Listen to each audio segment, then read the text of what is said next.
The day dawned gray and cold over King's Landing, as though the city itself trembled beneath a pall of uneasy expectation. The wind carried a hint of salt from Blackwater Bay, mingling with the lingering smells of smoke and stale blood that seemed ever present in the capital. Dawn's light fell through the high windows of the Red Keep, illuminating the half-empty throne room, where courtiers lingered in silence.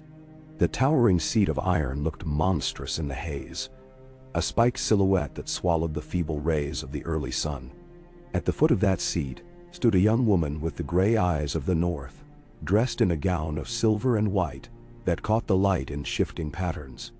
Lyanna Stark, newly declared Queen of the Seven Kingdoms, felt the gravity of those words weigh upon her as she gazed at the Iron Throne.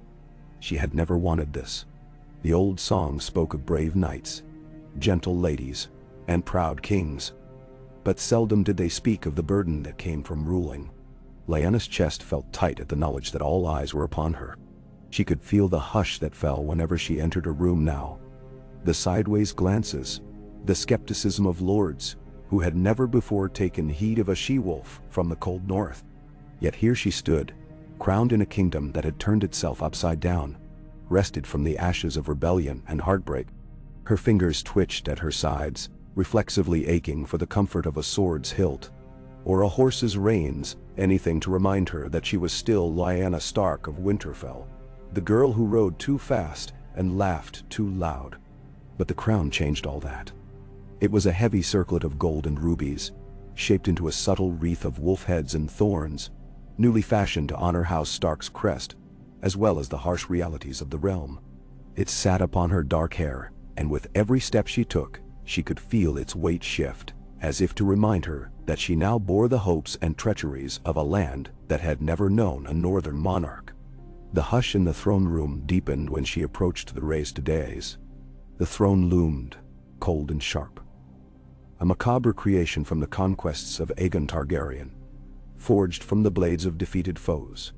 Lyanna let her breath out slowly, banishing the last traces of fear, and recalling instead the memory of cold winter nights in the Godswood at Winterfell, where the only watchers were the weirwoods and her own conscience.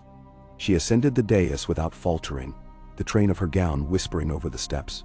When she reached the seat, she did not yet sit, merely rested her hand upon one of its cruel edges. Her eyes flicked toward the small gathering below. Her brother Eddard stood closest, dark hair cropped shorter than it had been in their youth, a faint scar across his cheek, silvered from the last few weeks' worth of turmoil. The look in his eyes was one of quiet concern. She wondered if even he truly understood how she felt, now that she was queen. She wondered if she understood it herself. The subtle shuffle of feet drew Lyanna's attention to another figure present. Sir Barristan Selmy, white cloak draped over his broad shoulders, face lined with grief for the fallen Targaryens he had once served so loyal. And behind him, other courtiers. Lord Varys, his hands tucked in his voluminous sleeves, eyes glittering with an unreadable cunning. Grand Maester Pycelle, who had weathered one regime after another, perpetually stooped but never broken. And lords of various minor houses who had scrambled at the new order, wanting to secure for themselves a place beside the newly ascendant Queen of the Seven Kingdoms. Lyanna let her gaze linger on all of them in turn. A hush followed her eyes, as if each person felt the brushing edge of her unspoken questions. She remembered how it had all come to this, a swirl of rumor, rebellion, and a tragedy that still clung to the realm like a persistent shadow. Robert's rebellion had ended differently than anyone expected. The Battle of the Trident had left Rhaegar Targaryen fallen, and rumors spread that Lyanna was not kidnapped as everyone believed, but had gone willingly. Yet the truth had been more complicated, overshadowed by vows and illusions. Aerys, the Mad King, had died in the sack of King's Landing, and houses turned upon one another in the scramble to claim the Iron Throne. Robert Baratheon, once betrothed to Lyanna, took a mortal wound in the last throes of the conflict, muttering her name with his final breath. In the aftermath of that terrible climax, Eddard Stark revealed truths that changed everything. A secret marriage, perhaps, or a hidden reason that bound Targaryen and Stark together. Tales whispered of an unborn child, a prophecy, a bond of love. Enough in any case that the lords tired of war agreed to seat Lyanna Stark upon the Iron Throne to stop any further bloodshed. She was neither Targaryen nor Baratheon, but somehow, as the realm reeled from atrocity, they named her queen to forge a fragile peace. And so, there she stood, the realm at her feet. No matter how she turned the facts in her mind, she kept circling back to the same truth. She, who had fled the idea of marrying Robert Baratheon, who had run away to chase an impossible dream with Rhaegar Targaryen, now wore the crown that countless men had fought and died for. There was an irony to it. She could taste it, bitter as smoke upon her tongue. She closed her eyes for a heartbeat, letting the musty air of the throne room fill her lungs. When she opened them, she spoke at last, her voice echoing among the pillars. "My lords," she began, "I have heard your oaths. I have taken your allegiance. We begin a new day." It was not much of a speech, nor was it the sort of thing the courtiers expected, but silence followed nonetheless. She resisted the urge to fidget. She wanted to speak plainly, to address the realm in the same way she would speak to her brothers over a supper table at Winterfell. But this was no time for such casual warmth. These men needed her to be a queen, so she must act like one, even if the role had been thrust upon her. She thought of the old stories old Nan told, the hushed tales about the she-wolves of the north, about fierce women with winter in their bones. She drew on that now for fortitude. "You have named me queen," she said, her voice steady, "and I will do my utmost to heal this realm. I know that scars remain. I know many have grievances. Let us not fill the city with more corpses." She lifted her chin, meeting their eyes with a quiet challenge. "Our duty is to the living, not the dead." With that she turned, and with careful grace, she sat upon the iron throne. Her first impression was the chill of the metal, and the faint sense that a blade or spike could prick her if she shifted unwisely. Her father had once told her, "Every seat has its dangers, but none so literal as the Iron Throne." She understood that better now. When she sank back, the courtiers bowed. Eddard lowered his head, though he wore a faint grimace, as though the act pained him more than any wound. A hush replaced the last vestiges of murmured conversation. She remained still, letting them take the sight of her, a northern queen. Slender, as fierce as winter's wind. Only when the echoes of her words faded entirely did she motion for them to rise. A heavy moment passed as the hush persisted. No one seemed quite certain how to address her in casual conversation anymore, or whether to speak at all. Lyanna realized she too felt that same uncertainty, perched atop the realm's seat of power.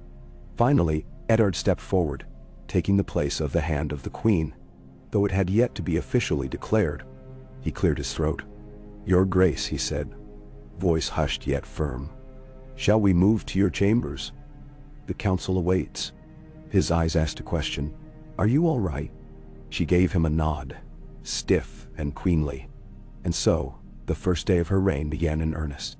As they walked through the corridors of the Red Keep, a swirl of color and shadow, Lyanna found herself remembering the last time she had been here. She had been but a girl, brought south for reasons of marriage and alliances, full of indignation and wild energy. The red stone walls had seemed stifling then, a cage far removed from the snows of the north. Now, little had changed in the walls themselves. They still seemed forbidding and full of secrets, but the difference lay within her. She was no longer free to laugh and run.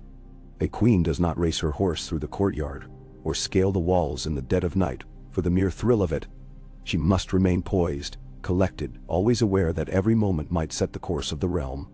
They reached a council chamber, where a narrow table stood beneath a high window that let in the pallid morning light. Eddard held the door for her, and she entered to find a small assembly waiting. Varys, Pycelle, Sir Barristan, and a handful of high lords, whose influence was paramount to the stability of the new regime. Among them, Lord Mace Tyrell, Lord Randall Tarley, and Lord Jon Arryn. They all rose when she appeared, bowing or offering respectful nods. Lyanna hated the formality but accepted it for what it was.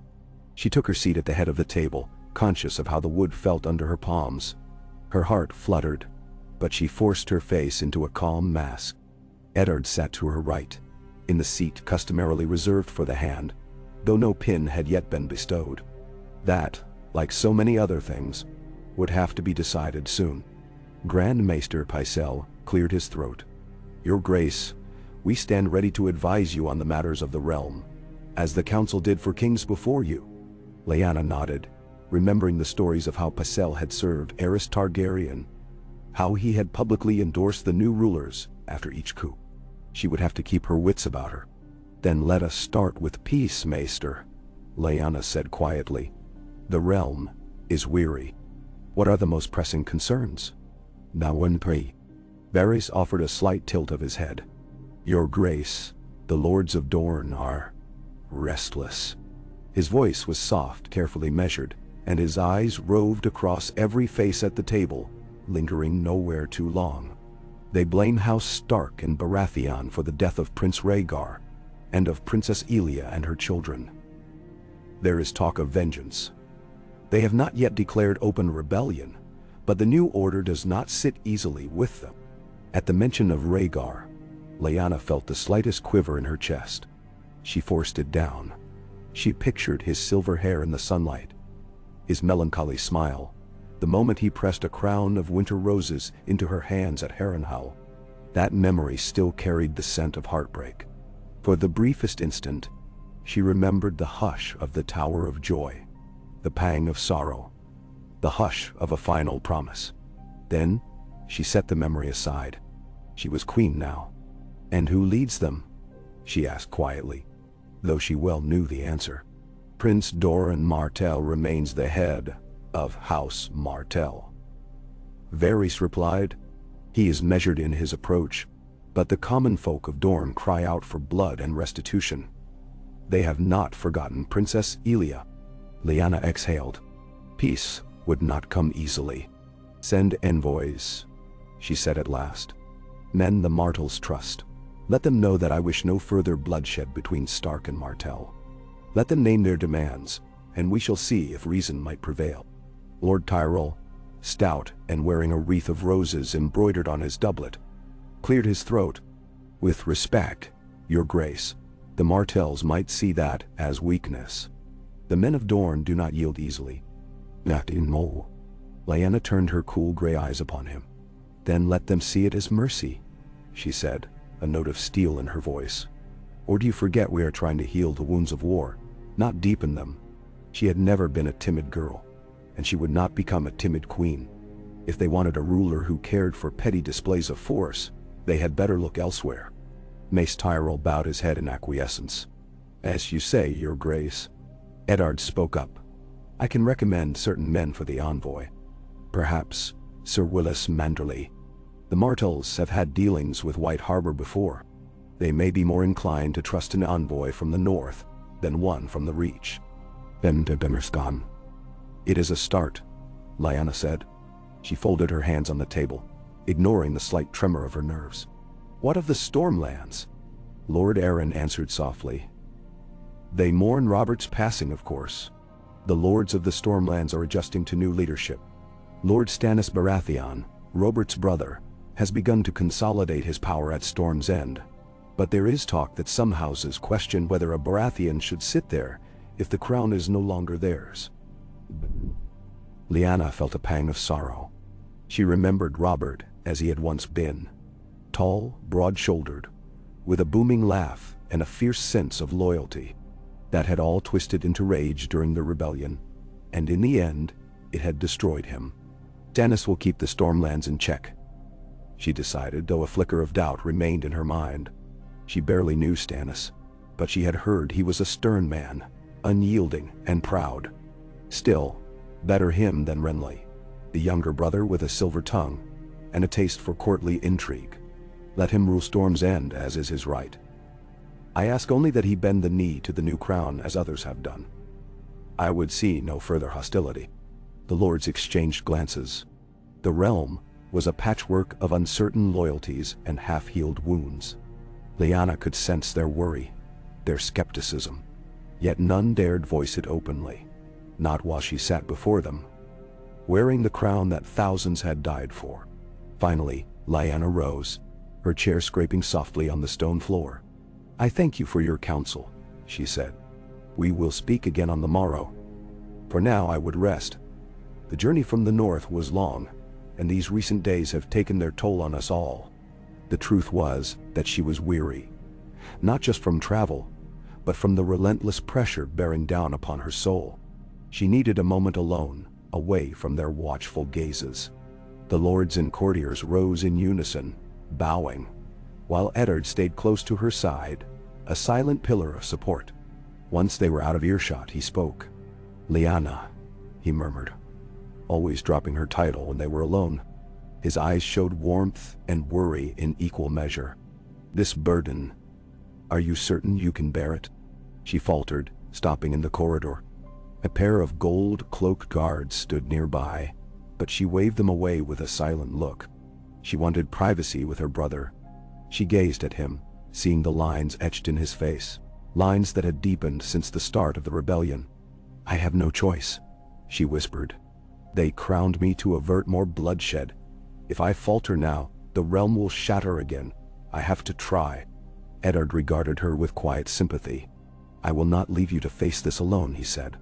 "I will do what I can to help. But know that you don't have to be perfect. You need only do your best, one day at a time." The corners of Lyanna's mouth twitched in what might have been a half-smile. She wanted to be the girl she once was, bold, fearless, free to ride where the wind might take her. But that girl was gone, replaced by a woman who had seen too much war, too many betrayals, and carried secrets that could shake the realm anew if revealed. "Thank you," she said softly, letting her hand rest on his arm for the briefest moment. It was a small gesture of comfort, but it meant the world to her. They parted ways at her chamber door. Lyanna slipped inside, her newly assigned maid following close behind. The maid was young, a slip of a thing named Helia, who moved with a trembling sort of caution, as though she expected the queen to strike at any moment. Lyanna gave her a polite nod. "I can manage," she said. "You're dismissed." Helia bobbed a curtsy. "Yes, your grace." She hurried away, her footsteps vanishing down the corridor. Alone at last, Lyanna let out a breath she had been holding since the coronation ceremony. She sank down onto a cushioned bench beneath one of the narrow windows. The crown felt too heavy, so she removed it carefully and laid it on a small table. She ran her fingers over the rubies shaped like small droplets of blood. She never asked for this crown, never desired it. It was supposed to go to someone else, someone born to rule, someone who understood these southern intrigues better than a northern girl ever could. She pressed her eyes shut, memory sweeping in. Rhaegar Targaryen, with his harp in hand, singing softly as she listened, enchanted by melodies she had never known. His eyes had been haunted, his words full of prophecy and sorrow, as if he had already glimpsed the tragedy that would befall them both. In another life, perhaps, the two of them might have lived quietly, away from the strife of crowns. But there was no turning back time, no undoing the war that had torn the realm apart. She drew in a breath. She remembered the day the rebellion ended, how Eddard had rushed to find her, how the fight at the Tower of Joy had concluded. Dawn had broken red upon the stones, and Sir Arthur Dayne lay dead, a legend cut down in the dust. She remembered the hush in her chest, the fear, the grief, the relief that Ned was alive. There had been too many secrets whispered behind those walls. She had believed, in those final moments, that she might never see the North again, never see her home, never breathe free air. Then the world had shifted, and next thing she knew, she was traveling to King's Landing, thrust into a swirl of politics and enthroned as a solution to the realm's chaos. A fragile solution at best. She opened her eyes, glancing at the crown once more. The iron points seemed to mock her. Queen Lyanna Stark. How many had laughed at the very notion only a year ago? Now, it was her life. She ran a hand over her face, trying to banish the weariness. The door opened softly, stirring her from her thoughts. Sir Barristan Selmy stood in the doorway, his white cloak trailing behind him, his aged face set in a respectful bow. "Your Grace," he said, his voice deep and resonant. "Forgive my intrusion. I came to see if you had need of a protector." Lyanna set aside her troubles for a moment and straightened. "I have the King's Guard, Queen's Guard, at my disposal, Sir Barristan." "Why do you ask?" He lowered his gaze, almost shyly. "Because you remind me of someone I served a long time ago," he said quietly. "A person of quiet strength who bore great burdens alone. And I failed her in a way. I hoped I might do better this time." Lyanna studied him. She knew his reputation, the bravest knight in the realm, a man of honor who had served the throne faithfully for decades. "I would be honored to have you serve me," she said. "But I do not wish you to blame yourself for things that cannot be undone. The world moves on." He inclined his head, accepting her words without further argument. "Even so, if there is anything I can do, any counsel you need, know that I am ready." Lyanna thanked him, and he withdrew. She stared at the closed door for a moment, pondering the strange alliances that had formed. Once, the Kingsguard was sworn to house Targaryen. Now at least some of them, Sir Barristan, Sir Jaime Lannister, Sir Balon Swan, swore their swords to her. It felt precarious, as though they were all walking a knife's edge, uncertain of their footing. Night fell swiftly, the sun disappearing behind the walls of the Red Keep, sending long shadows across the courtyard. Lyanna dined alone, pushing bits of roasted fowl around her plate. The portion was meager, though she had no appetite for more. She half expected Eddard to appear, or even some bold lord to knock on her door, seeking favor or advantage, but the evening passed in silence. Only the distant calls of the city guard and the occasional clank of armor in the hallway reminded her she was not entirely alone. When the solitude became too heavy, she rose, took a cloak of gray wool, and let herself out onto a small balcony that overlooked the city. King's Landing sprawled below, a labyrinth of twisting streets and flickering lanterns. The wind carried the salty tang of the sea. She leaned against the balcony's edge, letting the cool air brush against her cheeks. She thought of Robert's rebellion. Her rebellion too, in a way, and all the devastation it had wrought. The great septe had rung with the cries for justice, for vengeance. The Red Keep had become a butcher stage in its final hours. Houses that once soared in high repute had been ground to dust. Perhaps, she mused, it was fitting that someone who had never wanted the throne should sit upon it. She would not cling to power out of greed or vanity. But then again, that was no guarantee she would rule well. Good intentions alone meant little in the Game of Thrones, or so the cynics said. Her gaze traveled across the rooftops. Somewhere out there, the small folk huddled in their homes, whispering rumors of the Wolf Queen on the Iron Throne. She wondered if they feared her, or pitied her, or if they even cared who wore the crown. Perhaps they only wanted a respite from war, a chance to feed their children and live without the threat of dragonfire or steel. If she could give them that, would it not be enough? She remained on the balcony for a long time, letting the night wash over her. Stars prickled the dark sky, faintly visible beyond the city's smoke. The moon cast a pale light across the rooftops. Despite the faint hum of distant activity, it felt strangely peaceful here. She listened to her own breathing, remembering the night she spent outside Winterfell's walls, gazing up at the northern lights with her brothers. A pang of homesickness shot through her, swift and sharp. Would she ever run through the snow again, unburdened by a queen's duties? The hush of the moment broke when a raven fluttered onto the balcony, startling her. She glanced around, half expecting a maester or guard, but none appeared. The raven hopped along the stone rail, croaking softly, its black eyes gleaming in the moonlight. Lyanna offered it the barest of smiles. "Well, friend," she murmured under her breath, "have you a message for me, or are you just passing by?" The bird merely tilted its head, then took flight into the night. Lyanna watched it go, feeling a strange kinship with the dark shape vanishing into the sky. At length, she returned inside, drifting through the halls as quietly as a ghost. The Red Keep at night held an eerie quality, torches illuminating the carved pillars and tapestries in flickering orange light. The hush of the corridors amplified her own footsteps. She kept her cloak drawn around her, hood half concealing her face. She did not want to be recognized by the occasional servant or guard. In the shadows, she felt a little more like herself, like the wild girl who had once snuck out of her chamber to watch the knights spar by moonlight. Eventually, she found herself in front of the royal septe, a modest structure within the keep. where the devout often prayed to the seven. She hesitated, then pushed the doors open. The sept was quiet and dimly lit. A few flickering candles burned at the altars of the mother and the warrior. Lyanna wasn't sure why she had come here. The old gods were her own, not these southern deities. But something drew her in. The promise of stillness, of reflection. She walked among the statues, some broken during the sack of King's Landing and hastily repaired. She saw the faces of the seven. The father with his stern visage, the mother with open arms, the maiden, the crone, the smith, the warrior, and the stranger. Each loomed in stone silence. She closed her eyes and let herself listen to the faint echo of her own heartbeat. She whispered, "I never wanted this. If any of you can hear me, let me find a way to keep the peace."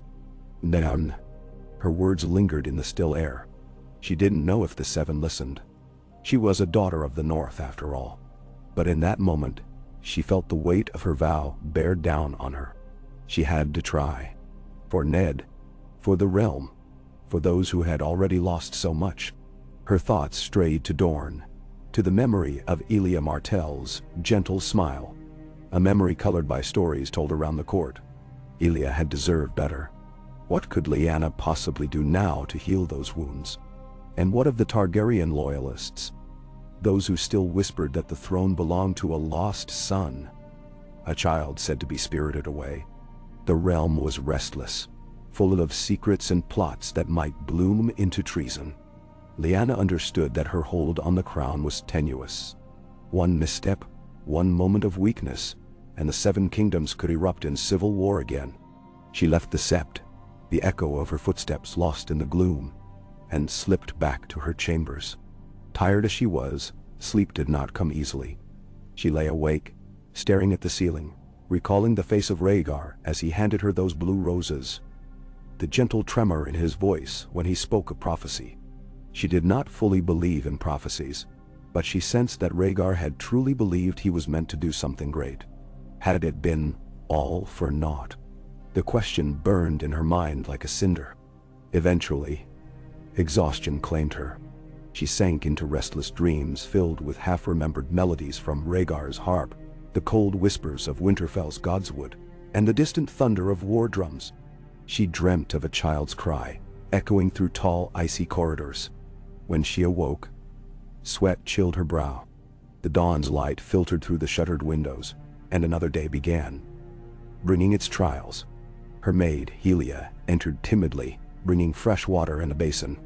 Lyanna thanked her in a low murmur, dunking her hands into the cool water, letting the droplets slip between her fingers.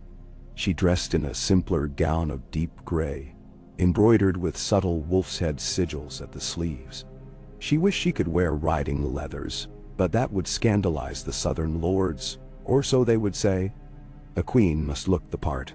Soon enough, Eddard arrived to escort her to the morning's council session.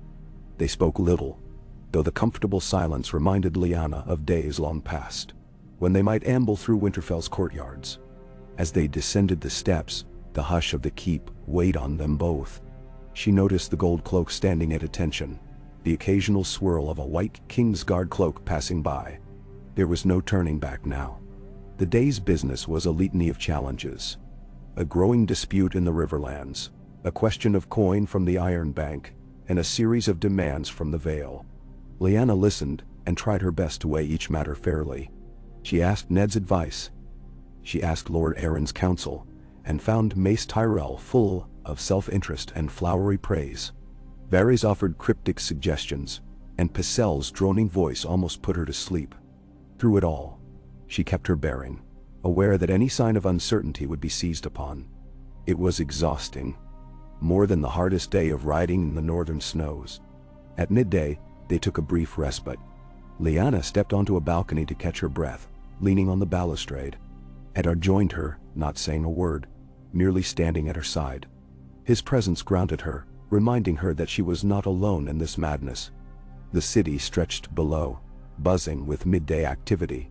The wind ruffled her dark hair, and for an instant, she closed her eyes, imagining the north's crisp air, the scent of pine and the hush of falling snow. When she opened them again, she said to Ned, "I want to do right by them. the small folk. They deserve a life without war. Ned's voice was gentle. You will, Lyanna, one day at a time.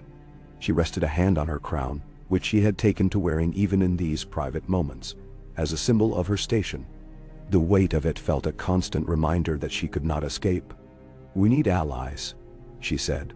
We have to mend these divides before someone else tries to claim the throne. The Targaryens, the Martells, the Lannisters might even covet it again. We'll handle them, Ned assured her, though doubt edged his tone. Honor and loyalty are all we have. But perhaps that is enough. Lyanna wasn't sure. She could sense the tension rising beyond the city walls, like storm clouds gathering across the horizon.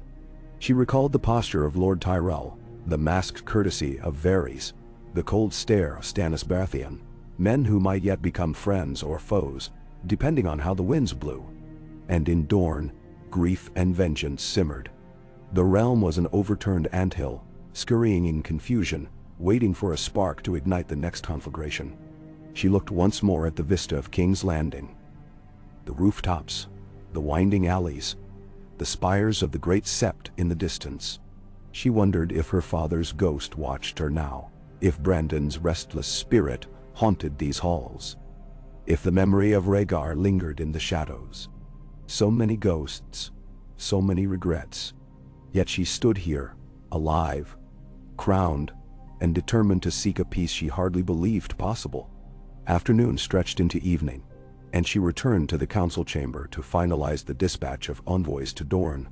The scroll, sealed with the new royal sigil, a direwolf encircled by a ring of rubies, looked strange to her, as though the very notion of a Stark monarchy was an aberration. She repeated her instructions to Lord Arryn, who had agreed to oversee the negotiations. They would offer condolences, they would speak of bridging the gap, they would offer to discuss reparations, anything to stave off open war.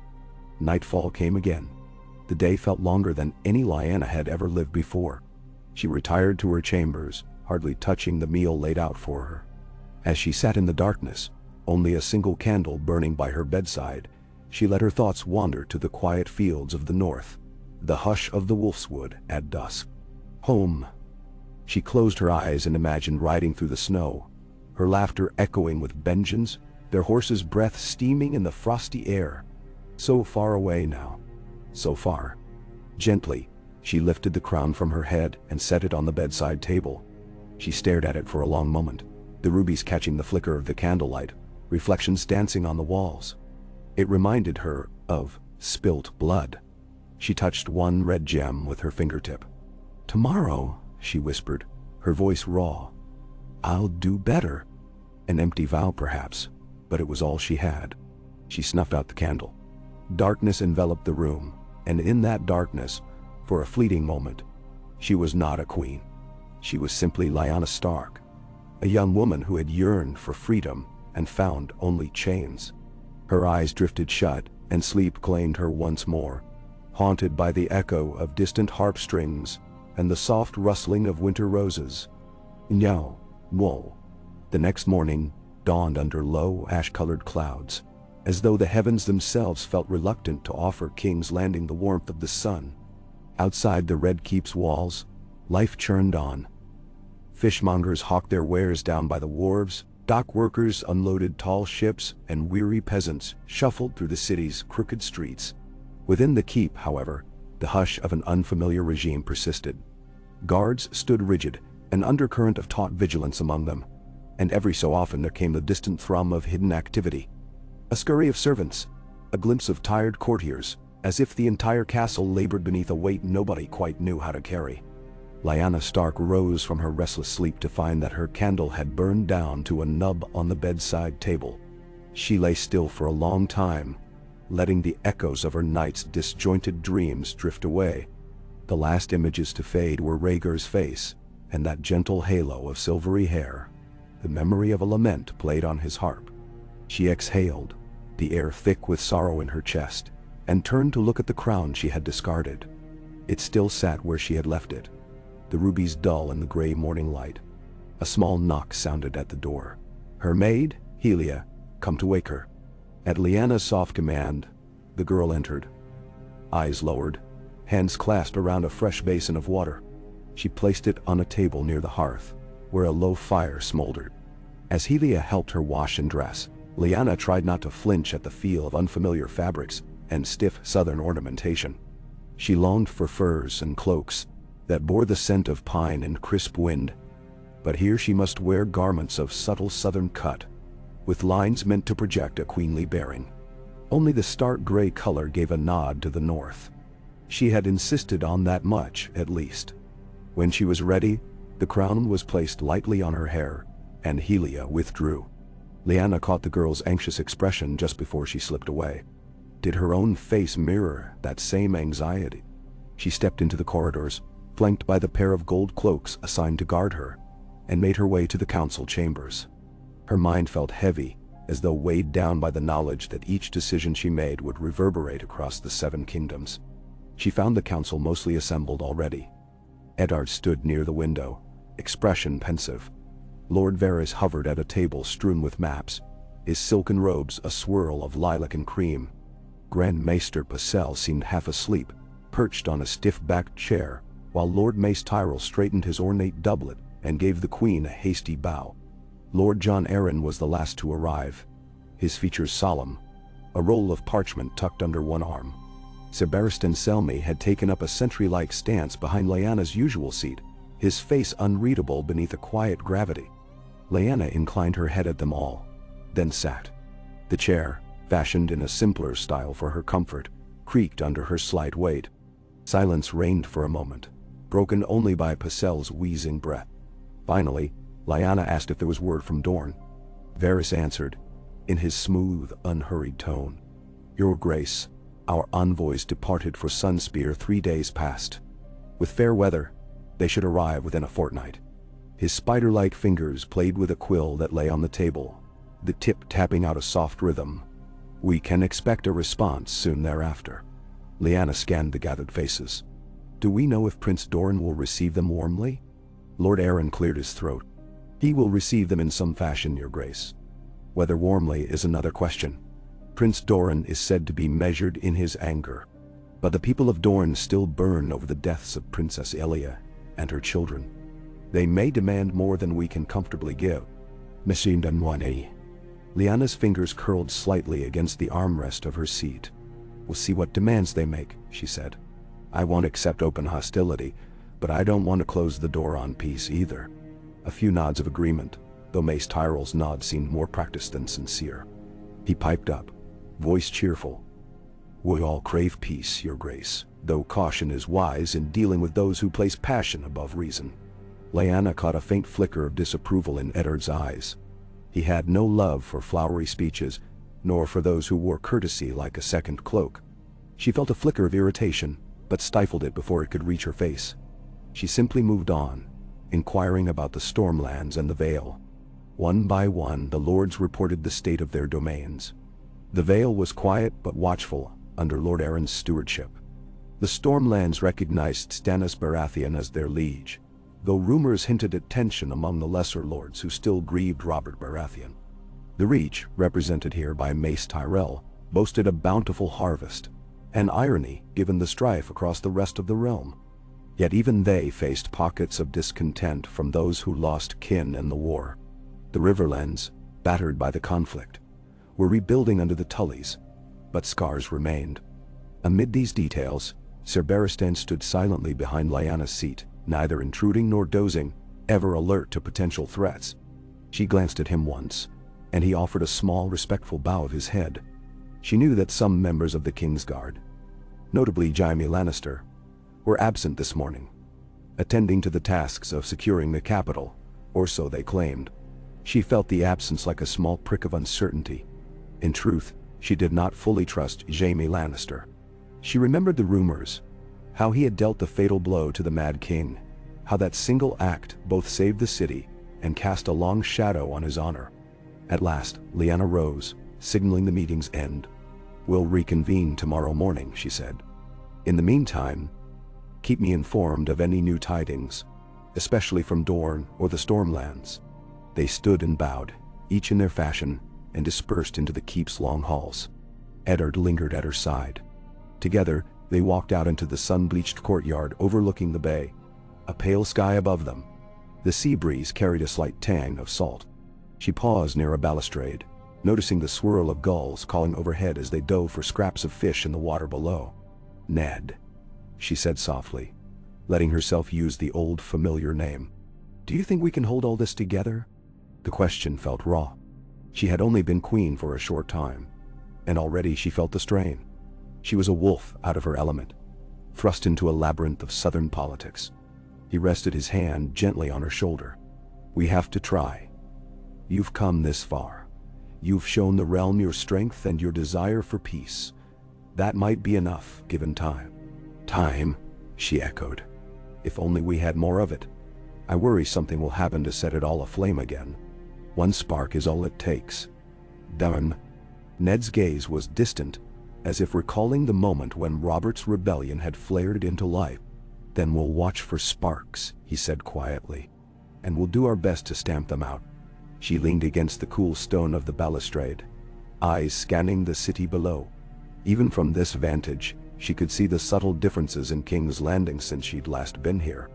Many houses had been burned or pillaged during the sack, though repairs were underway. Cloth of gold banners, bearing the new wolf sigil encircled in rubies, had begun to appear in certain quarters of the city, a sign of the new monarchy. Yet she also glimpsed older banners with the stag or the dragon, tattered relics of loyalties that refused to disappear. Eddard eventually left to handle matters of his own, likely to speak with men from the north who had accompanied them. Lyanna moved on, strolling through the keep's meandering corridors. She passed a pair of Tyrell knights, who stood talking in low voices. At her approach, they bowed stiffly, their eyes flicking away.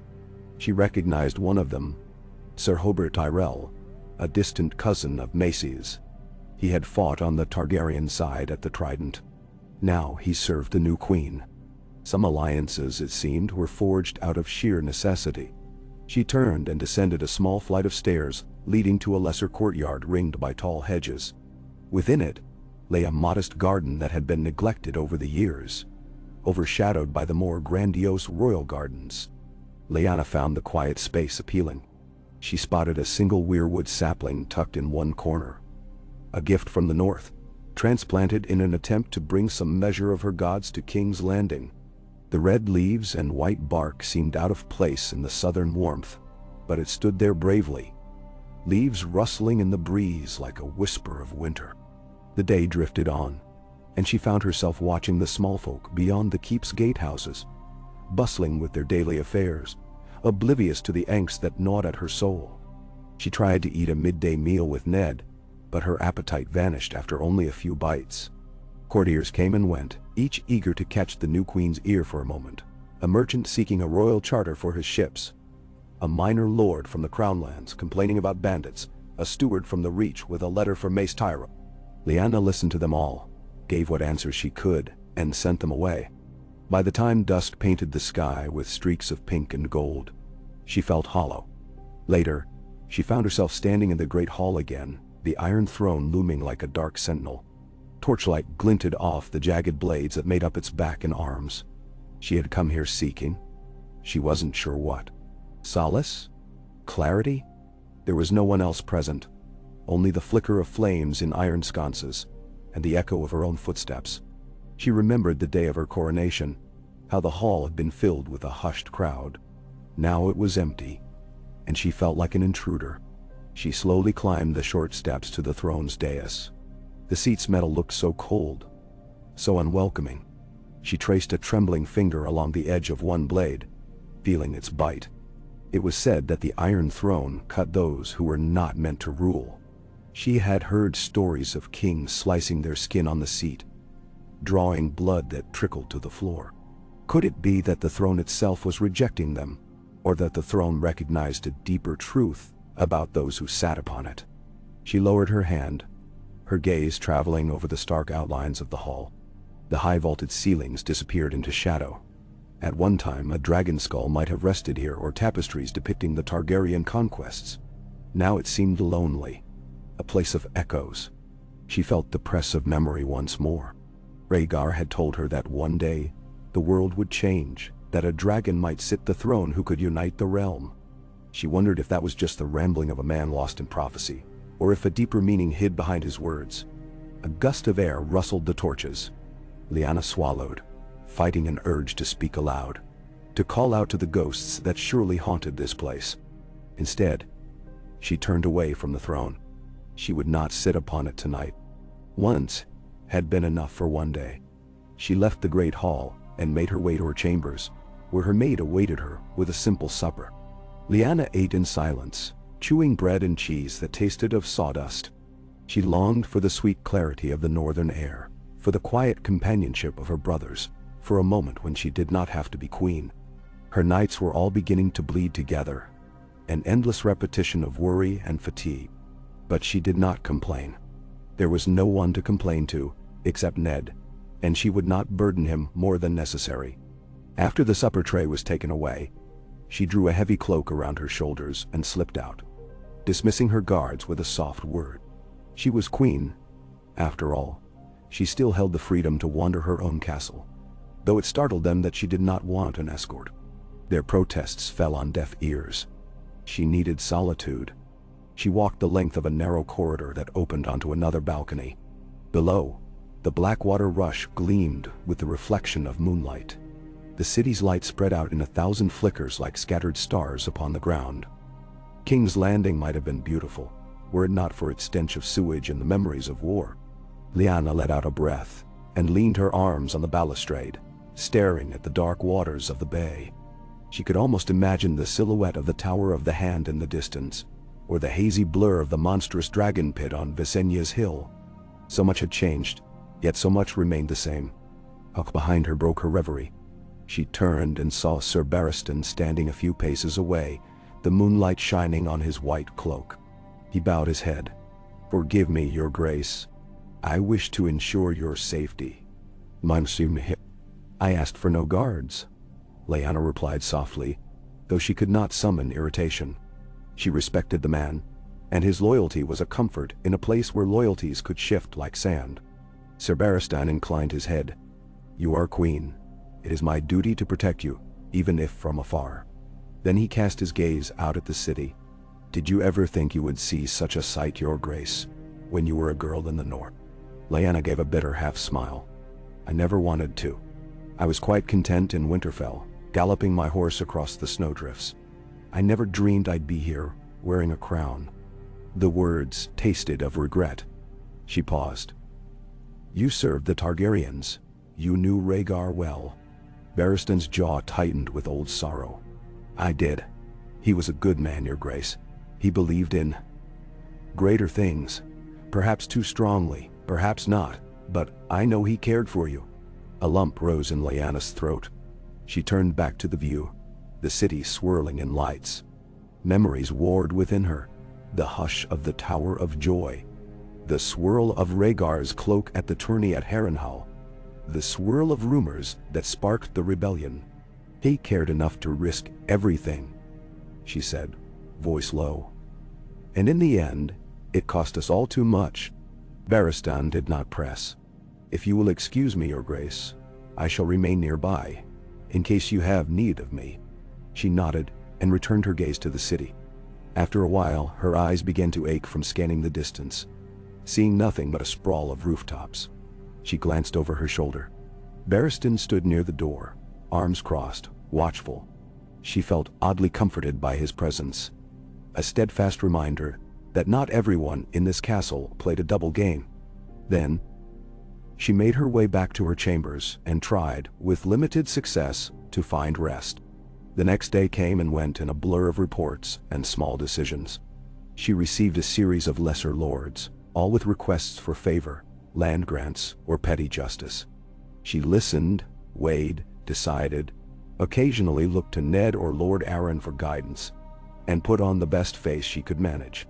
By the time afternoon arrived, the tension in her neck felt like a clenched fist. In the late hours, a raven arrived from Storm's End bearing tidings. Stannis Baratheon formally pledged fealty to Queen Lyanna Stark, though the wording of his letter was terse, as if the act pained him. He vowed to keep peace, provided the crown recognized his rights, and offered no interference in how he governed the Stormlands. Lyanna breathed a sigh of relief at this small victory, though she sensed the pride that lay behind Stannis' words. He would not yield an inch more than was demanded. Still, it was better than open rebellion. She read the letter aloud at a small gathering in her council chambers, letting Ned, Lord Aaron, and the others hear for themselves. Mace Tyrell nodded with satisfaction, perhaps eager to see that no Baratheon threatened the new order. Varys made a small, mysterious smile and said, "How fortunate that Lord Stannis sees reason." Pycelle murmured something unintelligible about stability. Lyanna placed the parchment aside, relieved at least one corner of the realm seemed to be pacified. Her mind drifted again to Dorne, to the approach of their envoys. That front remained quiet. Silence was often more dangerous than outright hostility. That evening, she encountered Jaime Lannister for the first time in several days. He crossed her path in a corridor near the royal sept, wearing his gilded armor, cloak draped over one shoulder. He bowed with practiced grace, his green eyes glinting with the hint of a smirk. "Your Grace, I trust all is well." Lyanna studied him. There was something feline in his bearing, too sure of himself. She had grown used to seeing him at formal gatherings, but never speaking more than a polite word. Now, alone in this corridor, she felt the tension crackle. "Sir Jaime," she replied, keeping her voice level. "I haven't seen you in the council. I trust you are well occupied with your duties." He tilted his head, feigning concern. "I guard the Queen's halls, and do as the realm requires, Your Grace. Of course, I leave the truly important matters in more capable hands." His tone walked the fine line between courtesy and mockery. She was not sure if he was mocking her or the council. She regarded him with quiet caution. "See that you do. Your sword is sworn to the crown." "None order. Wandiwer Bay." He bowed again, more deeply, though the smirk remained. "Always, Your Grace." Then he stepped aside, letting her pass, his eyes lingering on her as she walked away. She felt the weight of that gaze like a threat. Jaime Lannister was dangerous, she reminded herself. He had proven that he would kill a king once. She had best keep him at arm's length, at least until she knew his true nature. As the days passed, rumors drifted through the corridors like seeds on the wind. Whispers told of Targaryen loyalists gathering in secret, though no one could name them or prove their existence. Others whispered of a bastard child from House Targaryen, hidden somewhere in Essos. A boy said to be the rightful heir, if such a thing mattered now. Lyanna tried to banish these rumors from her mind, focusing instead on the tangible tasks before her. But they nagged at her. She wondered if she had indeed robbed someone else of their birthright by accepting the crown. War had shaped her fate, but she could not deny that some believed the Iron Throne belonged to a Targaryen, not a Stark. Late one afternoon, Ned came to her with a worn expression, dark smudges beneath his eyes. They walked in the lesser courtyard with the sad, half-withered weirwood sapling. He took a moment to touch the tree's pale bark, and when he turned back to her, she could see the conflict in him. He had news, but it unsettled him. "What is it?" she asked, voice hushed in the still air. "There's word from the north." His tone was muted. "Vengeance sends ravens from Winterfell. Our people grow concerned, Lyanna. They wonder if House Stark has forsaken its ancient seat to sit a southern throne. There are also troubling reports of wildlings stirring beyond the wall, though that is not new, but it weighs on our countrymen. They miss you. They fear for the future." Lyanna felt her throat tighten. Home, da. She could almost smell the pine forests and the crisp winter snows. The notion that her own people might feel abandoned by her stung deeply. "What do they want me to do?" she murmured. "I cannot simply leave the Iron Throne to those who crave it." Ned shook his head. "They know your duties, but the mood in the north is uneasy. The lords worry about the state of the realm, worry that the Queen of the Seven Kingdoms will favor the south, or perhaps that in the confusion of politics, the north will be left undefended. I would never abandon them," Lyanna said fiercely, voice taut with the weight of her convictions. "But how can I show them that?" He studied her face. "You might call some of the northern lords to King's Landing. Let them see you rule. share their concerns directly. Or you might plan a progress through the major seats of the realm. In the old days, Targaryen kings would ride from castle to castle, hearing grievances. But the realm is still too fragile for you to travel widely, perhaps. No. Lyanna nodded slowly, considering. I'll send a raven to Benjen. Invite him to come south, if only for a short time. Let him represent Winterfell on my council. Perhaps that will ease the fears of the north. Ned gave a small smile. That might help. He's a good man, and he will speak plainly. A flutter of hope warmed Lyanna's chest. She imagined Benjen walking these halls, the easy humor in his eyes, the way he spoke so bluntly about things that others couched in riddles. I'll draft a letter tonight, she said. Thank you, Ned. He placed a reassuring hand on her arm. We'll make this work, Lyanna. The north is our blood, and the realm is our duty. We'll do both. She wanted to believe him. They lingered for a moment beneath the withered weirwood leaves, the faint rustle in the breeze, sounding almost like a sigh. In the days that followed, the business of ruling continued. Sir Barristan became a fixture at her side, always watchful, offering the occasional piece of advice in his quiet, respectful manner. She took to walking the ramparts of the Red Keep at twilight, wanting at least to see the sea and sky, to breathe air that wasn't stale with incense and the smell of old stone. Sometimes Ned accompanied her, sometimes Lord Arryn. Sometimes she walked alone, with Barristan trailing at a discreet distance. When she closed her eyes, she tried to imagine the moors of the north instead of these sloping hills that surrounded King's Landing. It was never quite the same. She began to notice the subtle shift in the castle's atmosphere as well. The novelty of a queen from the north had worn off, replaced by a watchful tension. Servants whispered behind corners. Courtiers measured her every word, and the memory of Rhaegar's defeat still haunted certain corridors. More and more she felt that some in the castle might be testing her, pushing to see if she truly had the backbone to rule, or if she could be manipulated like a puppet. But her father had once said, "A wolf is never a puppet." She held to that, forcing herself to face each challenge with quiet steel. One evening, she was preparing to retire early when Varys appeared at her door, his soft knock accompanied by his unctuous voice. Helia admitted him timidly. Lyanna had not been expecting him, and she tensed, trying not to show it. "Lord Varys," she greeted, keeping her tone cordial. "Is there news?" Varys offered a gentle smile that never quite touched his eyes. "If your grace would grant me a moment, I have tidings you may wish to hear." Lyanna waved him in. He wore his customary silks, and his hands folded neatly within his sleeves. She gestured to a seat, but he remained standing, as if eager to deliver his information and depart. "Rumors swirl from the narrow sea," he said in a silky tone. "Ships from Lys and Pentos bring word of certain exiles who speak of a Targaryen restoration. It's all quite nebulous, of course, but we must consider the possibility that some discontented lords might look across the sea for hope of a dragon returning." Lyanna felt a chill. So the talk of a hidden Targaryen was more than idle gossip. "Do we know any names?" Varys spread his hands. "My little birds hear many songs, yet no single melody emerges. Some speak of a child who might have survived the sack of King's Landing, others of a lost heir hidden away in Bravos. There is mention of sellsword companies that might be readying themselves to return. Nothing concrete, your grace, merely rumors, but enough, I think, to warrant caution." Lyanna's mind whirled. She had tried to put the possibility out of her thoughts, but it seemed it would not be ignored. "Thank you for bringing this to me," she said. "Keep listening. If you learn more, I want to hear it immediately."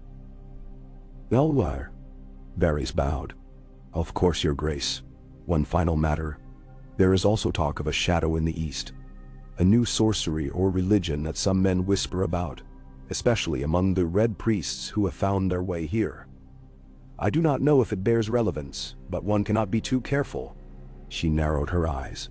"We have enough troubles without entertaining foreign gods. But I will remember what you said." With that, Varys bowed himself out, his slippered feet silent on the stone floor. Lyanna watched him go, unable to shake the feeling that every time she learned one thing, a half-dozen more mysteries rose up to replace it. Once he had gone, she sat on her bed, her head in her hands. That night, she hardly slept, her thoughts bristling with the specter of a Targaryen claimant, the turmoil in Dorne, and the anxiousness of the north. The next morning, she awakened early, her skin clammy from a restless doze. At first light, she decided to clear her head by visiting the training yard, a place she had rarely ventured since her coronation. She donned a plain cloak, let her maid fuss with her hair only briefly, then departed with a bare minimum of escort. The training yard lay near the stables, ringed by an inner stone wall. The clang of steel on steel echoed in the chill dawn air. A few knights and squires were already at work, practicing thrusts and parries. She spotted a pair of northern guards among them, their postures stiff, more used to open fields than these cramped southern spaces.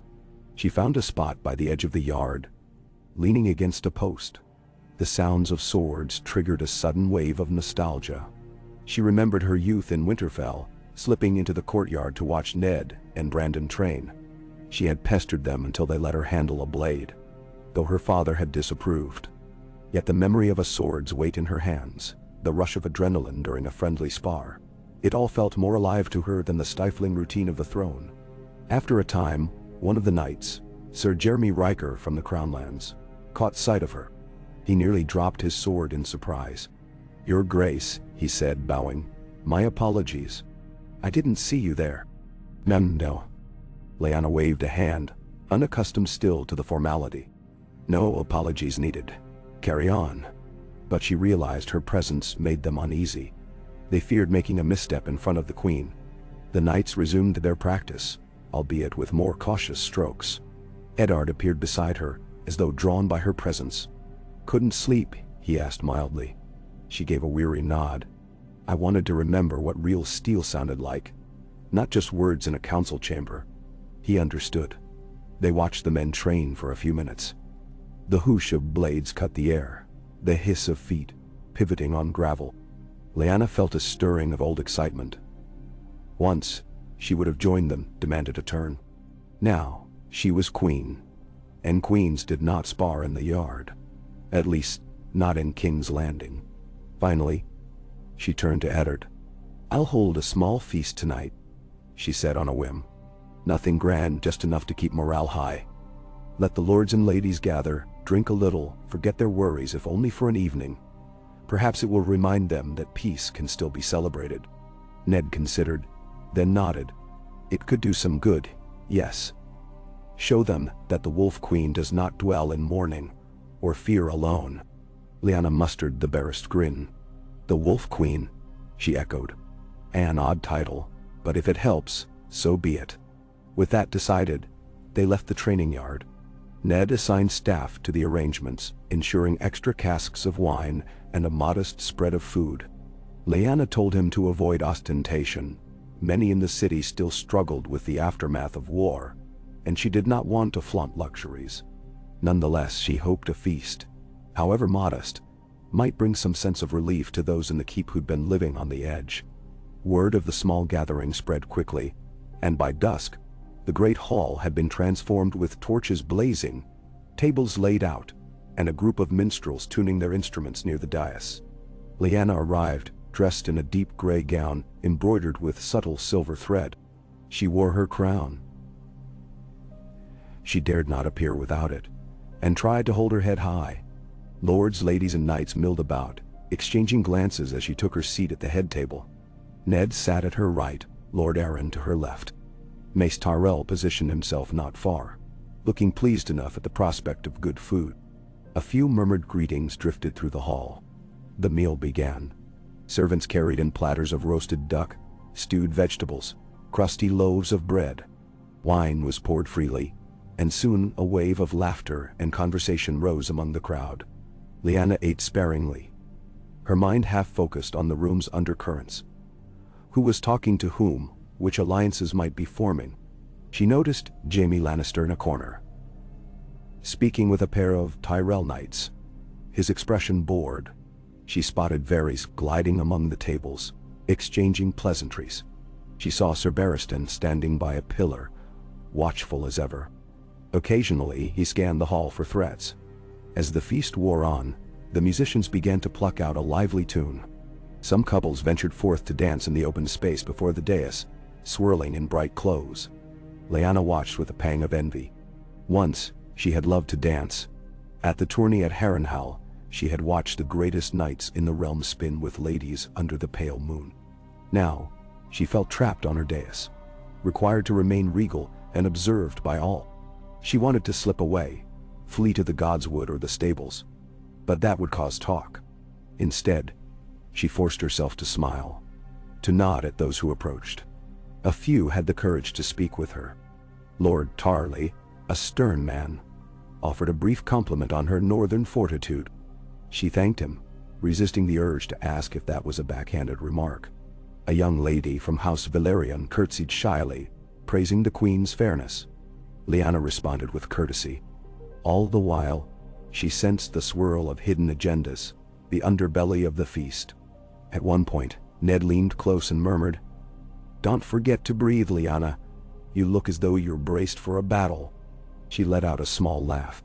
"This is a battle, just one fought with courtesies instead of swords." He smiled grimly. "It'll pass. Soon they'll tire of politics and focus on their wine." Nando, by the final course, some sort of sweet pudding and spiced fruit. The tension had eased somewhat. Laughter filled the hall. The minstrel switched to a gentler tune, a harp playing notes that tugged at Lyanna's heart. She tried to ignore the memory it provoked, but it was impossible. She found herself thinking of Rhaegar's harp, the same soft, haunting chords. Her chest tightened. With the feast drawing to a close, she stood and called for attention. The chatter stilled, and the guests turned to face her. "My lords, my ladies," she said, her voice echoing in the hall. "I thank you for joining me tonight. May this gathering remind us that we live in peace now, that we share in the harvest and the respite from war. Let us continue to seek understanding, rather than conflict. Enjoy the rest of the evening." She sat, releasing the crowd back into conversation. Some cheered politely, others bowed, and the music resumed. She felt drained. She suspected they all craved grand words, but she was no orator. She hoped her brief speech would suffice. As the hall slowly emptied, the great doors opened to the night air. Torches in the courtyard cast flickering light across the departing guests. Lyanna lingered on her dais, letting her gaze drift to the empty hearth near the far wall. Once, the Targaryens had burned logs in a brazen pit, or displayed trophies of conquest. Tonight, it was only cold stone. Perhaps that was fitting. She was no dragon. She was a wolf, trying to keep hold of a kingdom that had lost its sense of direction. Finally, Ned offered his arm to escort her away, and she took it with a grateful smile. Together they stepped out into the corridor, where the echoes of the feast lingered behind them. Servants bustled about, clearing away dishes and leftover food. Lyanna glanced over her shoulder at the great hall's doors. She found herself hoping that, for just a moment, the realm might have forgotten its troubles. If so, it would be worth the strain. By the time she reached her chambers, exhaustion weighed on her limbs. She removed the crown, placed it on a polished stand, and let Helia unlace her gown. The girl's gentle touch eased some of the tension in Lyanna's muscles. When Helia withdrew, Lyanna sat on the edge of her bed, running her fingertips over the embroidered coverlet. She felt a stirring, a memory. The brush of Rhaegar's hand upon hers, his voice whispering a vow that fate had never allowed them to fulfill. She closed her eyes, inhaled slowly. The north wind might blow, the realm might quake with old wounds and new threats, but she would endure as the winter wolves always had. She would fight for this fragile peace, for the living who deserved a respite from endless war. Sleep claimed her, fitful yet eventually deep, carrying her into dreams of winter storms and haunting harp melodies. When she awoke the next morning, pale light filtering through the shutters, she felt a spark of new resolve. Perhaps she could not banish the ghosts of the past, but she could forge a path forward, day by day. If fate had placed a crown on her head, she would wear it until she was no longer needed, or until the realm discovered another truth. Until then, she would stand as a daughter of Winterfell, a wolf among roses and lions, determined to keep the Seven Kingdoms from tearing themselves apart once more. Yeah. Morning light seeped in through the shutters, drifting across the wooden floorboards and the embroidered coverlets, marking a slow crawl from the bed to the hearth. Lyanna stirred, blinking away the residue of sleep. She had dreamt of ice-locked forests and the hush of snow. That familiar dream where she walked through a moonlit Winterfell and found only empty halls. But the sun upon her face told her that she was still in King's Landing, still a queen. She sat up, pushed damp strands of hair away from her face, and let herself register the weight in life. Another day's worth of burdens awaited. She rose, dressing with Helia's help, choosing a gown in stark gray, and asked for a simple breakfast of bread, honey, and boiled eggs. The meal did little to lift the tension coiled in her stomach, but it fortified her enough to step beyond her door and greet the swirl of the Red Keep. Outside her chambers, a pair of gold cloaks bowed and fell into step behind her. She had grown accustomed to their presence, though she still chafed at the knowledge that every movement of hers was observed. Ned found her on the way to the council chamber, striding purposefully, wearing the plain tunic of dark gray that marked him as a man of the North more than any badge of rank might. His face was set in a mild frown. He waited until her guards halted a polite distance away before speaking in a hushed tone. "Lyanna, there's word from Dorne." She felt her pulse quicken. "Good or ill?" she asked, keeping her voice steady. He exhaled. "They have agreed to hear our envoys, which might be taken as a neutral sign. The letter from Prince Doran arrived at dawn. He writes with civility, but he demands a formal invitation to King's Landing if peace is to be sealed. He also requests certain concessions regarding the memory of Lyanna Martell." Lyanna absorbed this in silence for a moment, recalling the tragedies that had befallen Elia and her children during the sack. "Concessions," she repeated. "Vengeance for the past is what they want. But what form would these concessions take?" "Then?" "That remains unclear," Ned said. "He hints at a desire for justice, but doesn't specify. He suggests that if you wish to ensure Dorne's loyalty, you must address the wrongs done to Elia. One presumes he may demand punishment for those who carried out her death, or for the houses that abetted it." A hollow feeling lodged in Lyanna's chest. Elia's killers were rumored to be men sworn to House Lannister, Gregor Clegane and Amory Lorch. Tywin Lannister himself had orchestrated much of the brutality, or so the whispers went. "Sir Gregor," she said softly, remembering that monstrous shadow of a man who had once terrorized the Riverlands. "Is he not rumored to have retreated to his keep?" Ned nodded. "He holds a small seat west of Harrenhal. A vile man. If Dorne insists on justice, they might demand his head." Lyanna gazed beyond Ned, focusing on the torchlit corridor. The notion of delivering that brute's head to Dorne was not unappealing. Gregor Clegane had committed unspeakable acts. Yet she knew how precarious the balance of power was. To order the Mountain's execution would pit her directly against Tywin Lannister, who remained an influential figure from Casterly Rock. House Lannister had been subdued by the war's outcome, but not broken. "If we refuse," she said quietly, "we risk Dorne's enmity. If we comply, we risk turning the Westerlands against us. And so the wheel turns." Ned's voice held a grim note. "You must do what you believe is just, Lyanna. Let the realm see that you value life and fairness. Dorne has suffered enough." "Nan Tanu." She shut her eyes for a moment, recalling the images conjured by rumor. Elia Martell's final hours, the children torn from her arms, Rhaegar's family, a family she had never truly known, save for glimpses in his hushed voice. "We'll see what form their request takes," she finally said. "I will not make a decision until we know the full truth. But Dorne deserves to be heard." They continued to the council chamber, their pace steady, their footsteps echoing on the stone. She tried not to let the gloom of the news overshadow her entirely. If Prince Doran was willing to communicate, that was better than a silent grudge or covert rebellion. In the hall outside the chamber, she spied Varys, who glided up to them, hands tucked in his sleeves. His face carried a placid curiosity. "Your Grace, Lord Eddard," he said softly. "I hear we have received a letter from Sunspear. Have you read it yet?" Lyanna narrowed her eyes. "Is there anything you don't hear?" His lips curved into a smile. Little escapes the whispers of this city, your grace. May I be so bold as to inquire your thoughts on Prince Doran's demands? Nein.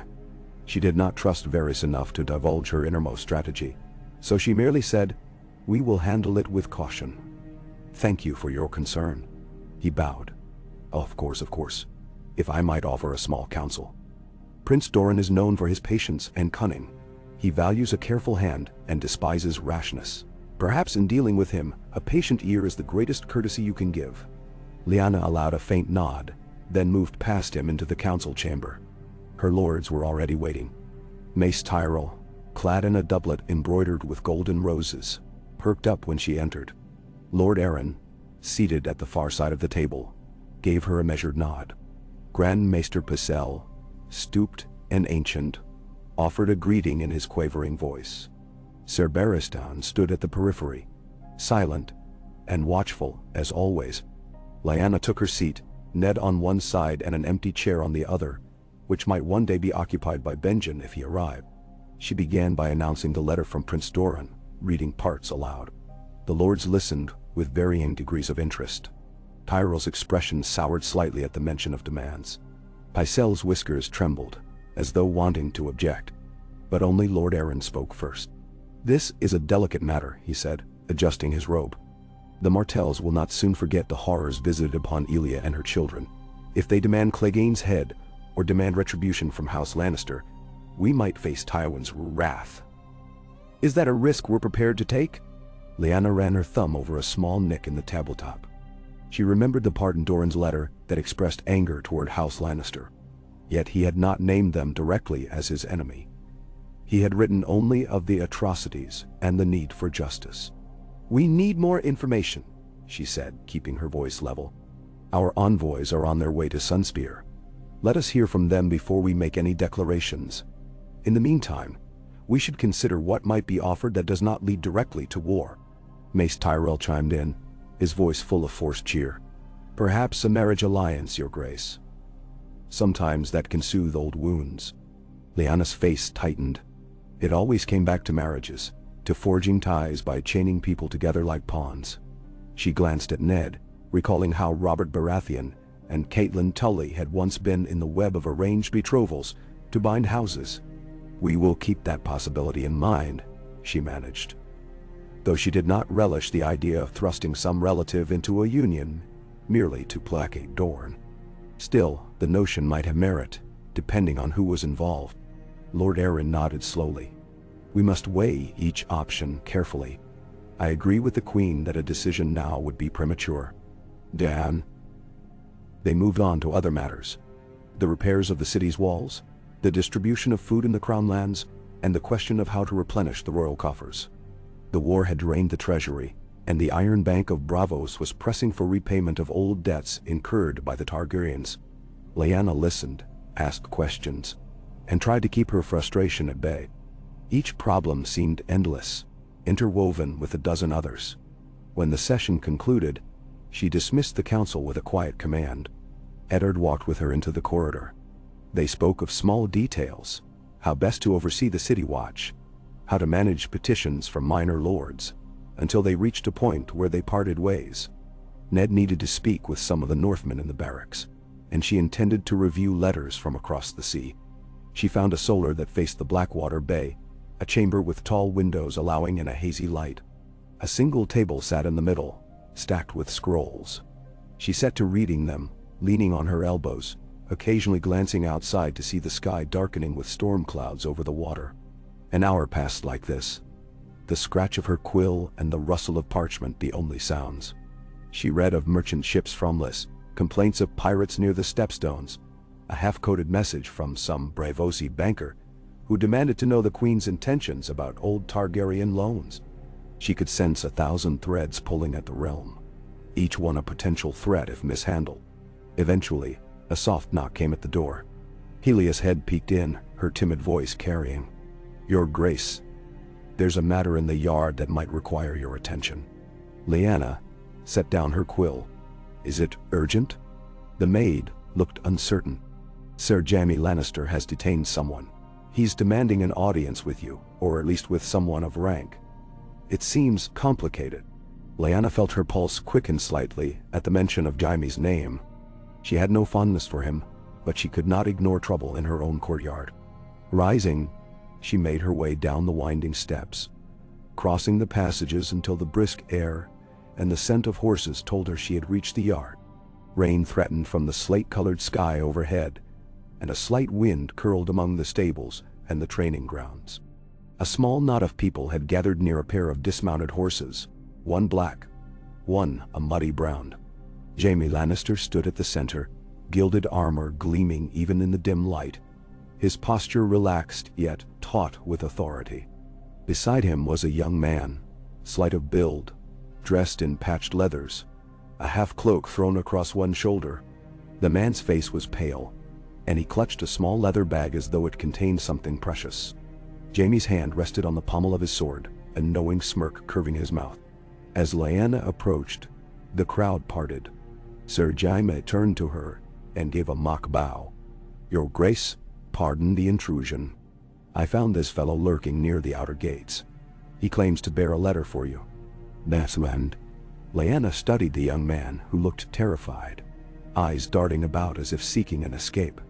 "What is your name?" she asked, speaking softly so as not to startle him further. He swallowed hard. "It's Mathis, your Grace. I'm a squire from the Vale. I traveled here on behalf of my lord. I have a message meant for the Queen's eyes only. I swear it by the Seven." Jaime snorted. "He didn't want to give it to me, nor to any official. Only insisted he must see you personally. Quite a bold stance for a squire, wouldn't you say?" "Enna." Lyanna's gaze flickered from the young man's trembling hands to Jaime's mocking posture. "If the message is intended for me alone, then I shall receive it," she said. She gestured for Mathis to come forward. "But if this is some trick, you'll regret it."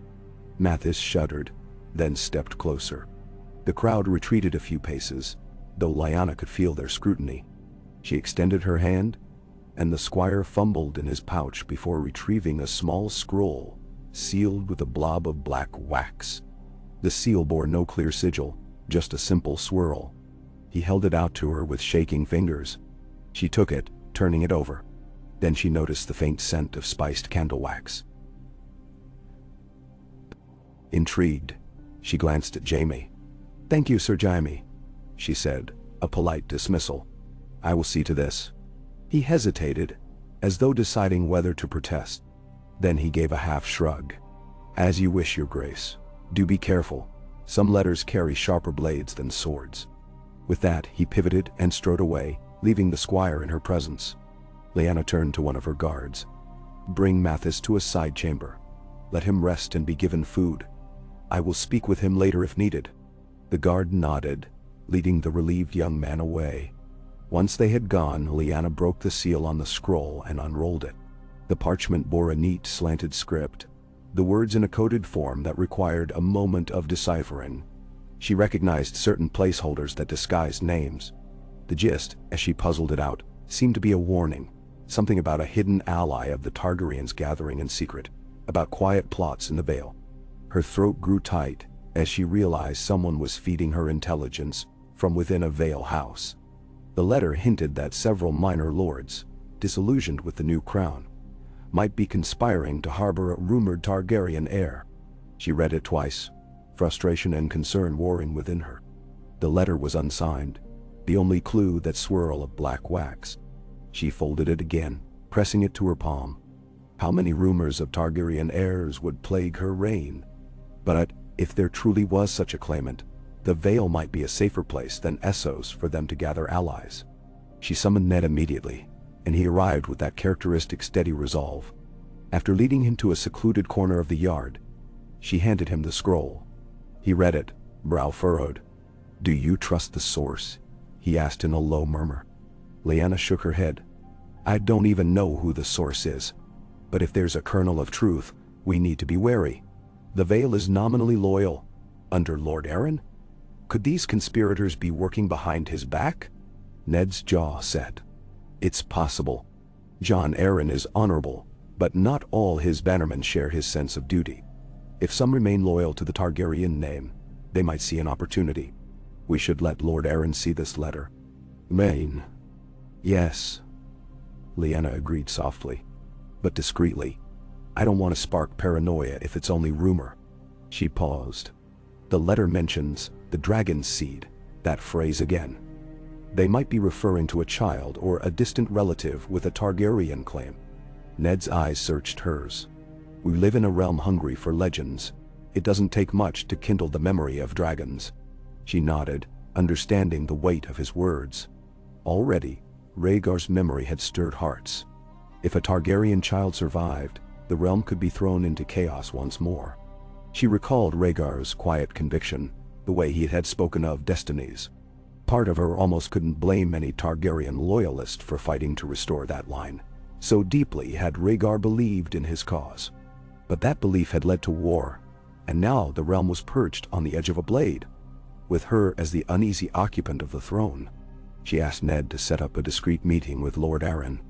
They parted ways, each weighed down by new worries. She made her way back into the keep, ignoring the curious stares of a few servants. Her mind churned with possibilities. Could the squire's letter be bait meant to lure her into making a rash move against the Vale? Or was it a true warning that treason brewed among those lords? Her steps carried her to the library, a high-ceilinged chamber lined with dusty tomes. The flicker of candlelight glimmered on the polished floor. She found a spot at a reading table and laid the letter out before her, scanning it again for clues in the language. It named no houses outright, merely used cryptic references. The Hawk's Nest, the Silent Watch, a Bride of Winter. She tried to parse these clues. The Hawk's Nest likely referred to the Eyrie, seat of House Arryn. The Silent Watch might be a lesser keep in the Vale, or a reference to a group. Perhaps the Silent Sisters, though that seemed far-fetched. The Bride of Winter. Could it point to a northern alliance, or someone once betrothed to a Targaryen? She leaned her forehead into her hands, exhaustion creeping back. The realm was a tapestry of illusions, it seemed. She thought of the next steps. She would tell Lord Arryn, yes, but beyond that, she had no plan. Hunting phantoms could tear the realm further apart. She needed tangible leads, something that would either confirm or dispel the threat. A sound from the doorway drew her attention. Ser Barristan stood there, his white cloak trailing on the floor, a hint of concern in his eyes. She motioned for him to enter, and he approached quietly, always graceful despite the weight of years and armor. "Your Grace," he said softly, "is all well?" She managed a tight smile. "No, Ser Barristan, all is not well, but I must endure it." Nendum smile. He inclined his head, sympathy in his gaze. "If I may be of service, I stand ready." She looked at him, recalling how he had once stood beside Rhaegar Targaryen. He too must carry ghosts of the war, though he remained loyal to the crown, whoever wore it. "Thank you," she said. "I fear I might soon have need of men of true honor." He placed a hand over his breastplate, a silent oath of service. Then he bowed and left her to her thoughts. She gathered the letter, tucked it away in a hidden pocket of her gown, and decided to return to her chambers. Outside the library she encountered Lord Arryn himself, who must have heard from Ned. The old lord's face was grave as he gestured for a private audience. They found a nearby alcove, secluded behind a tapestry, where the clamor of the keep dimmed. When she handed the letter to him, he examined it with a frown. "Your brother says you received this from a squire claiming to be from the Vale," he said. She nodded.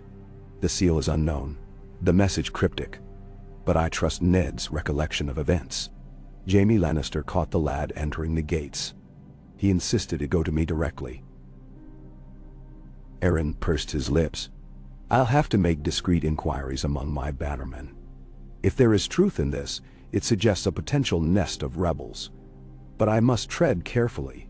Accusations of treason can spread like wildfire." Lyanna agreed. "I do not want to sow panic. Can you think of any house that might openly entertain Targaryen loyalists?" He sighed. "The Vale is proud. Most followed me in supporting Robert's rebellion, but a few smaller houses, Belmore, Linderley, Grafton, had Targaryen loyalties once. They might harbor grudges. But I cannot say for certain. Danwam."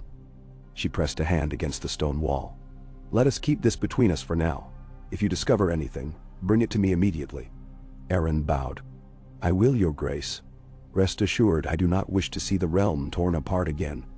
Robert would want us to preserve the peace his rebellion fought for." At the mention of Robert, a pang struck her heart. She remembered the young Robert Baratheon, full of laughter and brash confidence. How he had once sworn to love her fiercely. That seemed a lifetime ago. She managed a solemn nod, then parted ways with Lord Arryn. In the corridor she paused by a tall window overlooking the courtyard. Below, she could see the stable boys tending to the horses, and some men-at-arms patrolling. At least the city was calm for now. She glanced upward and saw that the storm clouds had released a soft drizzle, droplets tapping against the glass. She thought of Winterfell's courtyard, how quiet it would be in the early morning after a snowfall, how the world felt hushed under winter's blanket. Here, there was never true silence. She continued on to her chambers. Once inside, she instructed Helia to fetch a warm bath. As the tub was prepared, Lyanna let the tension in her shoulders ease. Steam rose in the enclosed space. She sank into the water, letting the heat seep into her muscles. Closing her eyes, she tried to let her mind drift away from coded letters and looming threats. Yet the concerns followed her, swirling in her thoughts. Eventually, she dried off and slipped into a simpler gown of dark wool. Night had come, and the flicker of oil lamps cast dancing shadows on the walls. She paced the floor, uncertain if she should attempt sleep or attend to more letters. A faint hunger gnawed at her. So she called for a small supper, bread, cheese, and a cup of ale. She ate standing, pacing between bites, reading over a map of the Vale that she had found in the library. Tiny keeps dotted the high mountain passes. So many places to hide a secret if one were so inclined. At length, she decided to at least lie down. Tomorrow, more tasks would need her attention, and she could not face them if she was hollow from lack of rest. She doused the lamps, leaving only the faint glow of a single candle near the bed, and climbed beneath the covers. The hush of the chamber closed in around her. She thought she heard footsteps outside her door, but it was likely just guards changing watch.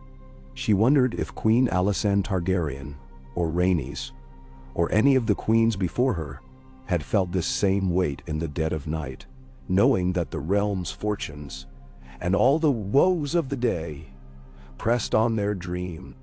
Perhaps so. The throne took its toll on everyone.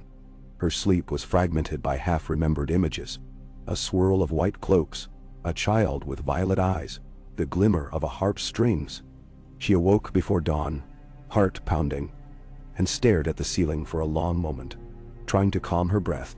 In the hush, she heard the faint hum of the city beyond the castle walls, the distant caw of gulls.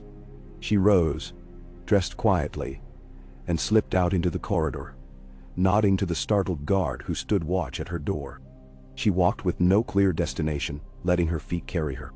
Soon, she found herself near the royal septii, where a pair of septas were lighting candles for the dawn prayers. She paused, uncertain. She did not worship the seven, not in the sense Southerners did. But something drew her in, perhaps the faint echoes of choral voices. She entered the sept, finding it dimly lit, the statues of the seven looming in silent vigil. She crossed the cold floor and stood before the statue of the Mother, the candlelight dancing on the stone folds of her robe. Lyanna closed her eyes. She did not know the prayers that Southern faithful recited, but she sent a quiet plea into the dim air. A plea for guidance, for a way forward that did not end in bloodshed. When she opened her eyes, she felt no sudden epiphany, only a small quiet in her chest. A rustle behind her announced a presence. She turned to see Grand Maester Pycelle hobbling in, a candle in hand. He gave a start when he saw her. "Your Grace," he murmured, bending in a bow as much as his aged spine allowed. "You are up early." She inclined her head in greeting. "I couldn't sleep." He nodded, shuffling forward. "Nor I at times. The gods keep me wakeful in my old age, or perhaps it is just my aches." He lit a small candle at the altar of the crone, whose statue represented wisdom. Then he turned back. "If I might be so bold, Your Grace, I sense great worry in you. We have not spoken much of late, but I have served many rulers. Might I offer a listening ear?" Lyanna hesitated. Pycelle's loyalty had famously shifted with the winds of power. Yet, he might hold knowledge, if nothing else. "I worry for the realm," she said simply. "It is on a precarious path." He stroked his long white beard. "Such has ever been the way of kingship. A precarious path. But you have a good heart, your grace. And you have strong advisors. Lord Aaron, Lord Eddard, Sir Barristan. They can help you navigate the realm's trials." She studied his ancient face, lined with wrinkles that might hold the memory of Eris's madness, Raella's sorrow, Robert's rage. "I know," she said quietly. "Yet each day brings new troubles." He gave a faint smile. "So it shall continue, until the day you relinquish your crown. That is the burden of rule. You might find comfort in routine, small daily rituals that anchor you. A simple walk at dawn, or an evening meal with those you trust." It was surprisingly human advice, coming from the maester whose outward loyalty often seemed suspect. She gave him a curt nod of thanks, uncertain how else to respond. He bowed again, then hobbled away. She watched him go, left alone with the silent statues. She wondered if perhaps Pycelle was right. Maybe she needed small rituals to keep her sanity. In Winterfell, she had often visited the Godswood before bed, letting the rustle of leaves soothe her. Here, she had only these stone effigies. She left the sept and made her way outside. The sky lightened from charcoal to pewter, dawn creeping in. She circled the keep's walls, the morning air cool on her face. After a time, she heard footsteps behind her. Nen's, no doubt, or Barristan's. But when she glanced over her shoulder, she saw Jaime Lannister instead, his armor catching the dull glow of dawn. He offered a polite incline of his head, though his green eyes glimmered with something wry. "Your Grace," he said, taking the air. She stopped, the silence of the battlements enveloping them. "I might ask you the same, Sir Jaime." He smirked. "I have the early watch, ensuring no assassins climb the walls before breakfast." She folded her arms. "And have you found any?" His smirk deepened. "Only ghosts. This castle has enough of those." He seemed about to say something else, but paused, letting the wind ruffle his golden hair. "The realm's full of uncertainties, it seems. But I'd wager you know that better than anyone." Lyanna regarded him coolly. She was never sure if he spoke earnestly, or if each word hid mockery. "Uncertainty is part of any transition. I trust the Kingsguard will uphold their vows if any real threat appears." "Whom?" His eyes flicked over her, assessing. "Your Grace, you'll find no lack of skill among us. I merely hope you know which threats are real and which are illusions. Sometimes illusions do more damage than swords." He tilted his head as if inviting her to agree. She said nothing. In a flash, she recalled how he had been called the Kingslayer, how he had ended the Mad King's reign with a knife in the back. Was that an illusion or a necessity? She could not fully condemn him for slaying Aerys, given what Aerys had done. Yet Jaime's attitude unsettled her. "Thank you for your counsel," she finally said, voice flat. Then she turned and walked away. She spent the rest of the early morning in the lesser courtyard, watching a few knights train. The drizzle had stopped, leaving the ground damp and the air thick with the scent of wet stone. Sir Barristan joined her eventually, and they discussed the quality of the knights' swordsmanship. It was a small respite from the realm's worries, just the ring of steel and the shuffle of boots in the dirt. By midday, she convened another brief council. Lord Aaron reported no immediate leads from the Vale, though he had begun sending discreet missives to certain trusted bannermen. Mace Tyrell chattered about the harvest in the Reach, seemingly oblivious to the tension around him. Ned shared a message from the north, indicating that Benjen might come south in a moon's turn if the roads were safe. Lyanna felt a flicker of relief. She missed her younger brother's sharp wit and unwavering loyalty. After the council, she took a light meal in her solar. Through the open window, she could hear distant bells from the city proper. She thought of the thousands of small folk crowding the winding streets, going about their daily struggles, likely unconcerned with palace intrigue. If she could just keep them fed, keep them safe, would that be enough to be remembered as a good queen? She was finishing her meal when a messenger arrived with word of new arrivals at the gate. She went out to the courtyard, accompanied by Ned and a small retinue of guards. There, she saw 3 riders wearing the badge of House Martell, a golden spear piercing a red sun. Her pulse quickened. It seemed a Dornish envoy had arrived unannounced. Without waiting for the official summons, she recognized one of them, a tall, lean man with a carefully groomed beard and copper-colored skin. The man dismounted and bowed low.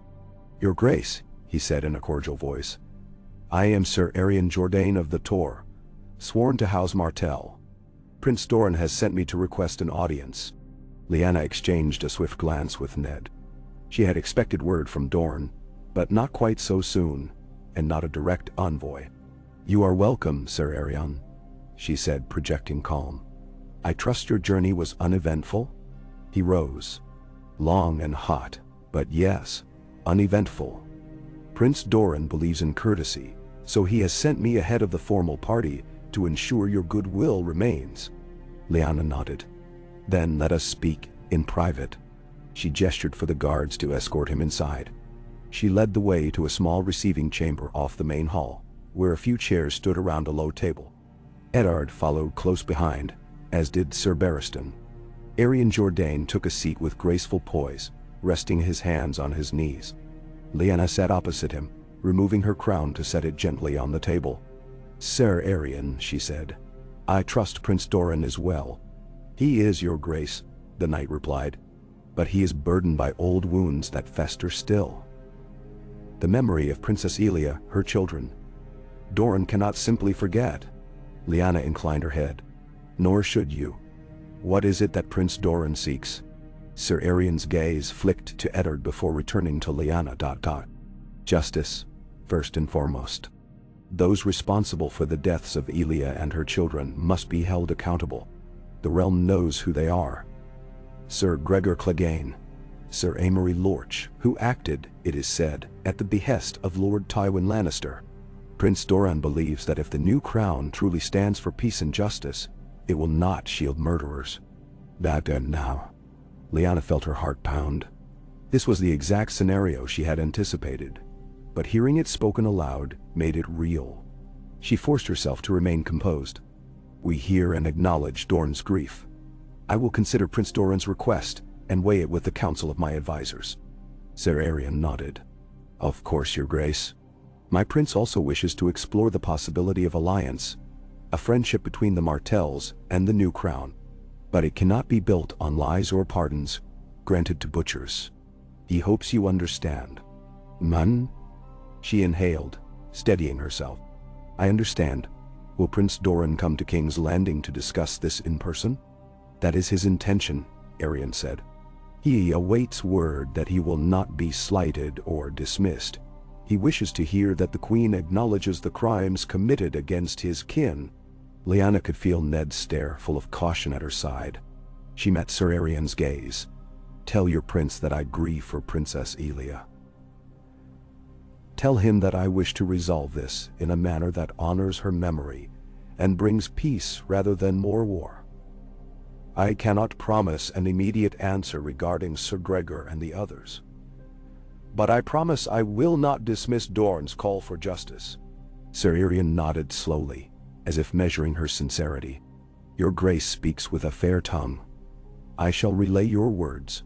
In a fortnight, I expect Prince Doran will approach with more of his retainers. I trust you will receive him." Lyanna inclined her head. "I will. You have my word." Nadawasunum Padamahar. With that, the meeting concluded. Sir Arian took his leave to rest in the guest chambers, escorted by a steward.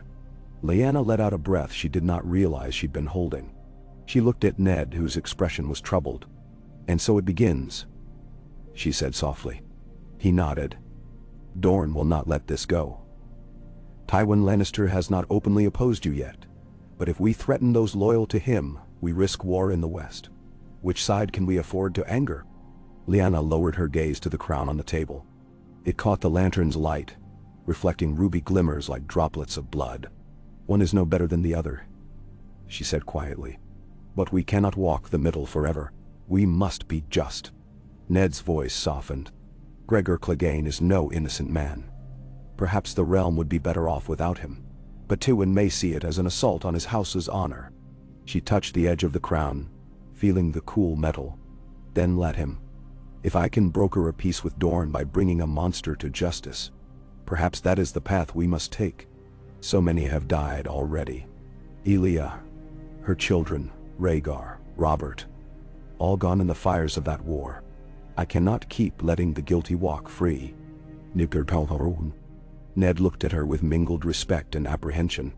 Then we must prepare for the possibility that Tywin will not go quietly. But I will stand with you.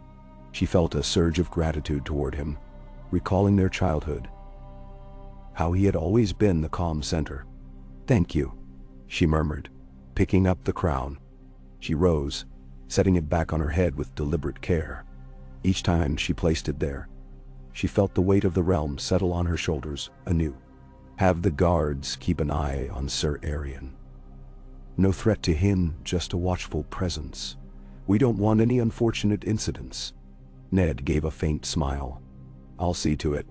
They left the room, stepping into the corridor where torches smoked in iron brackets. Lyanna watched the flicker of flames, thinking how easily a single spark could ignite an entire forest. The days ahead promised no shortage of sparks. Yet she felt a resolve firming within her. She had always been the girl who rode too fast and laughed too loudly. But she had also been the girl who could not abide injustice. If part of ruling meant confronting the monstrous deeds of the past, then so be it. She made her way to the courtyard, craving open air. There, she found that dusk was approaching, the sky a tumult of purples and reds. The city below bustled with end-of-day commotion, vendors packing up stalls, ships preparing to weigh anchor before nightfall. A hush of uncertainty seemed to cling to King's Landing, as though the entire capital sensed the precarious negotiations swirling around them. She heard the distant clang of a blacksmith's hammer near the forge. The ring of metal reminded her of the forging of swords, the forging of destinies. Was she forging a new realm? Or was she only delaying another war? She did not yet know. But she remembered her promise to Dorne. She would not shrug off Elias' memory. Whatever the cost, she would not let that crime go unpunished. Rhaegar's family deserved more than silence. Somewhere in the west, Tywin Lannister reigned over the rock of Casterly Rock, an old lion who had unleashed horrors in the name of victory. She wondered if news of Dorne's demands had reached him yet. Likely it had, through his own channels. She imagined the cold fire in his green eyes, the clenched jaw, the quiet fury. A storm might be brewing between two great powers, Dorne and the Westerlands, and she stood at the center, forced to mediate with her crown of rubies. Night settled over King's Landing with the slow drift of stars emerging from the cloak of darkness. Lyanna stayed outside a while longer, listening to the wind blow across the battlements. She thought of the letter from the Vale, of the Targaryen rumors, of the fragile alliances she needed to maintain. Everything was connected, weaving a tapestry that threatened to tear if she pulled too hard on any single thread. Yet do nothing, and the tapestry might rot from within. She looked upward at the sky.